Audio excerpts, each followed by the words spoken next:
So in the latest volume of One Piece, there's been some changes to what we saw in the original chapters that it covers. And some of that information is really important, such as like giving Gunko like a full name, I guess, confirming that he's a celestial dragon, which is interesting. And we're also getting more info on Emu and what their gender is. But let's first talk about the Gunko stuff. So apparently, Gunko belongs to the Mameyer family, or Man-Mayer family, depending on what translation you want to go by. We know this family, or we know at least one of them, because we saw them in the God Valley flashback. So that means that Gunko is a celestial dragon. What do you make of this? Absolutely insane volume change. Yeah. Brother, beforehand, whenever there's a volume change, it's like, oh, you know, this character is missing an arm in this one, like, super odd panel. And it's like, okay, Oda's going back and fixing that. But this time around, Oda went back and he gave Gunko the Saint title, the Man-Mayer family. And it's like, I don't even know what to make of this, because it's funny, you know, going back to when Gunko was first introduced, there were, like, so many theories. Like, oh, like, Gunko is Ginny's clone, it's a Bonnie clone, it's a I personally was on the boat that she was a slave that got bred for war, so, yeah. You know, like, all those theories out the window, totally fine, right? We worked with the information we had, but now we learned that information has completely done a 180. So, I don't know what to make of it, because, you know, going back to, like, the Brook flashback, like, I feel like that changes Brook's position as well. Right, at first it was like, oh, you know, Brook is in this kingdom, he ran into this little girl, that's pretty much all she wrote, right? Maybe the girl was just a citizen that got abducted, you know, caught the eye of a celestial dragon, call it a day. We've heard that story a million times. But now that we know that she's nobility, you know, she comes from a royal lineage, it's like, wait a minute, was she the first celestial dragon Man-Mayer? Did her family sell around? Was she adopted? You know, why was Brook hanging out with the, you know, potential royal family? You know, we knew Brook was a soldier, but was he, like, that high up? Were they already holy knights? You know, was Brook at Marie's Raw? You know, like, it really changes so much. Like, I can't understate how insane of a change the Saint title is. But yeah, like, you know, I've seen people coming out now and saying that she could just be adopted. Because of the way she says father in one of the panels during the Brook segment. She says, like, Otosan, right? Which is, I mean, people say that all the time, but usually when celestial dragons say father, it's Shishiwe. Which is like a little bit more formal. So they're like, oh, maybe she's adopted, maybe she's a little bit more crass, she was like the black sheep of the family, and that's why they sold her out. And I could totally see that. And it's funny because, you know, looking back at the God Valley flashback, like you said, you know, we saw a Man-Mayer girl there. That's where the name first got introduced. That could be like Gunko's, like, mom, daughter, nephew, niece kind of thing. Like, I'm thinking about that character. I was like, well, that was 38 years ago. Gunko, we saw her 90 years ago. Like, where does the family, like, go from here? And what's cool too, I like throwing this out because not everybody knows about it, but I yap over and over. I bring up the same points, so people might get sick of this as well. But for the One Piece live action, you know, hate it or love it, Oda and the team, they do like dropping Easter eggs here or there. And in season 2 in Logtown, they're actually including a shopping district. And one of the buildings, it says Man-Mayer on it. To pay homage to the Celestial Dragon family, the Man-Mayers. So, you know, a year and a half ago, we could already see that this family was going to be important. They'd be brought back. We just didn't know what scope. So seeing that Gunko is a Man-Mayer as well, it's like, whoa, that's kind of crazy, man. Yeah, so I immediately thought of Brook when we got this information, because he's the only other thing tied to Gunko at this point, and he already knew about the Holy Knight. So I guess it just means that in some way he was tied to the Celestial Dragon, whether he was like just being a guard that was randomly just doing patrol there, and if the Celestial Dragon family, the Man-Mayer, was living there or visiting or something, and that's how he got close to Gunko, and through that he knew about the Holy Knights. I mean, I that's loosely, I guess, what we can infer at this point. And then, yeah, I just think it's interesting that Oda decided to put this in now, or change it in the volume and not actually put it in the chapter itself. So it's like, did he forget, or did he decide to change it later on? He did not forget. You know, I love Oda, guys. I love him as much as the next guy. I've been reading One Piece for 20 years of my life at this point. Let me tell you, man, it's a last minute change. Gunko had two introduction boxes. Shamrock had his, like, you know, he did not miss out on the Saint titles.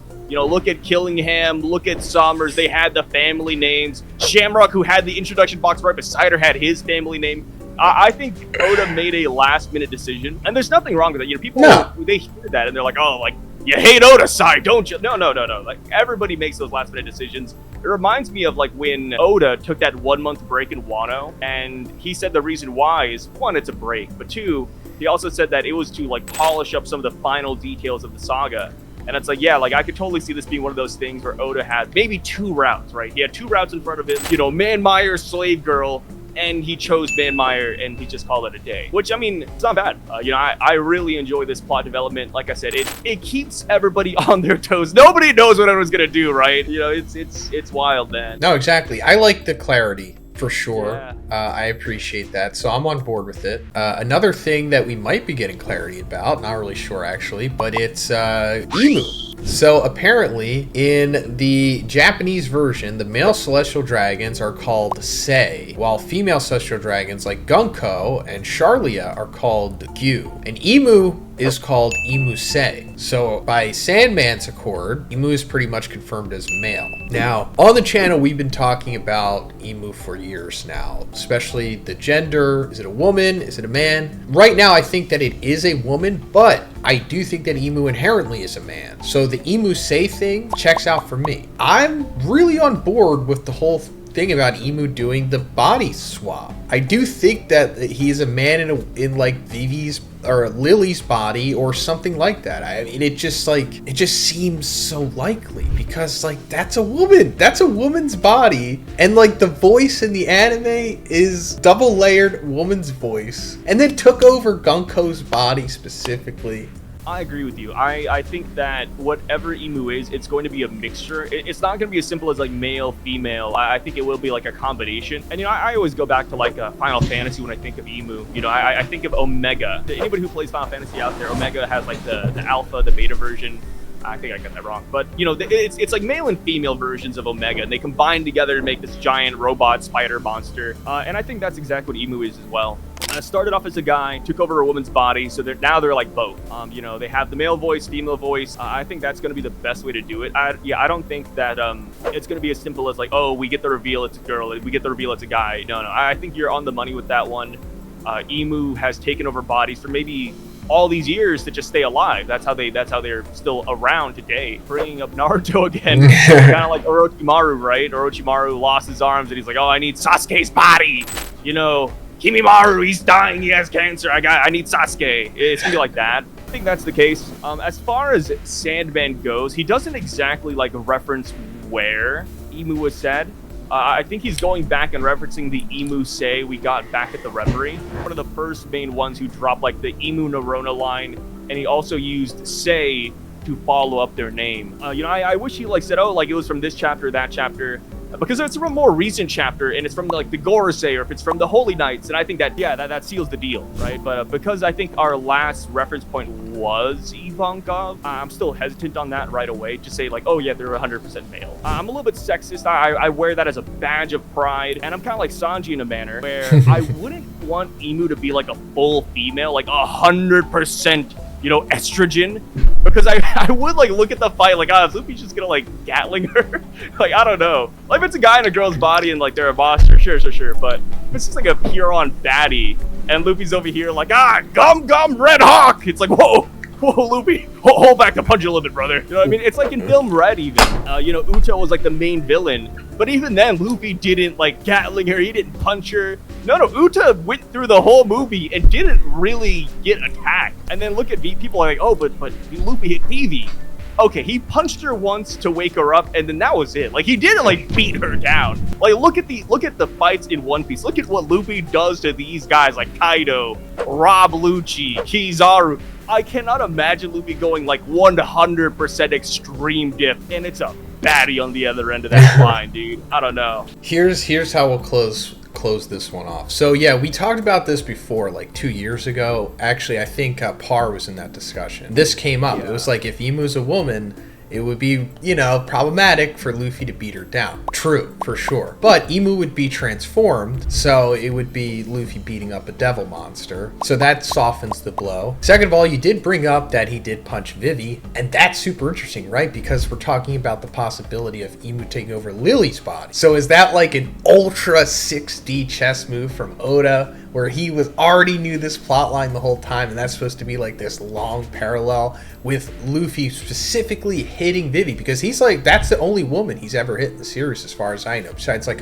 somebody else or Big Mom. But you know, just like a regular baby-faced woman, that's, I think, the only one that he's hit. So is that supposed to be like a parallel? Like he's eventually going to hit her again, but it's going to be Lily, Imu taking over the body?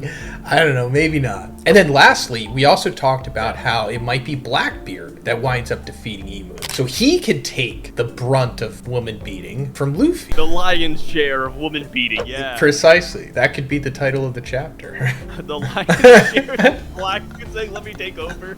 I like that. You know, when you think about like how much did Oda have figured out back at the beginning of One Piece, it's always tough to talk about that, because I feel like Oda always had general ideas of what he wanted to do. But 27 years, you know, that will definitely change a lot in regards to the story. Like, he didn't know about the warlords yet. He didn't know about the supernova. Like, there's a lot of things that Oda figured out on the way, and there's nothing wrong with that either. Like I said, people are really antsy about some of these things. They're like, oh, but Oda always knew everything. It's like, no. Oda's a human. You know, he's like us. Yeah. He's just better. He's an extremely talented human. But it's funny because, like, you know, Oda had these original ideas for One Piece a long time ago, like black magic, right? That was always a part of Romance Dawn. He got rid of it when he came to One Piece, but he's bringing it back now, right? So it's like, oh, like, yeah, like maybe Oda did have the final villain already figured out. Kind of like how he had the One Piece already figured out, and then he was just trying to connect the pieces together, and now we're finally here. So if you were to tell me that the BB punch was foreshadowing, I can't exactly say no to that, right? Because it's like, yeah, like maybe he did already know that the final villain was going to be X character, but to what extent, I don't know. Like, that's why when One Piece ends, I've always been a huge part of this, but if Oda wanted to make some extra moolah, I know I would. He should release like his draft versions and all of his ideas, like a booklet. I know some authors actually do that. Like, oh, like I finished the series. Now, if you want to see like all my rough ideas, here's a copy of that. $200 all in a day. I'd spend a lot of money on that, dude.